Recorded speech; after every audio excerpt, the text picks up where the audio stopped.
हर इंसान का कुछ ना कुछ तो सपना होता ही है।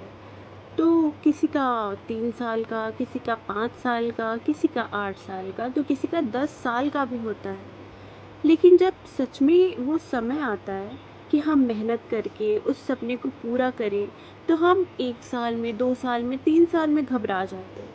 क्यों यार? आप ये रियलाइज़ करके देखिए कि जब आप 10 साल बैठे बैठे, सोए सोए किसी चीज़ को इतना इमेजिन कर सकते हैं, तो जब मेहनत करने की बारी आई, तो आप 1 या 2 साल में क्यों घबरा रहे हैं? और रही बात, अगर मान लो मेहनत करने के बाद भी वो चीज़ें पूरी नहीं हुई, तो हम पहले से ही डरने लगते हैं कि हमको आगे जाके कितना रिग्रेट होगा, हमारा समय ख़राब हो गया एंड ऑल। तो यार, लाइफ में आप खुद ही रियलाइज़ कीजिए, आगे जाने के बाद आपको ये लगेगा कि मैंने अपने सपने के लिए समय दिया था।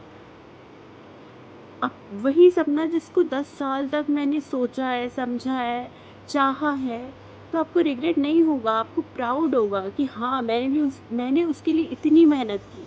ठीक है, कुछ चीज़ें सही से सॉर्ट आउट नहीं हो पाई, तो वो नहीं पूरा हो पाया।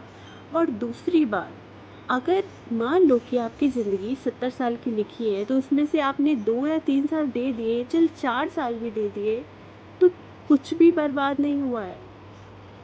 ट्रस्ट मी, इस जर्नी में आप बहुत सारी चीज़ें सीखते हैं।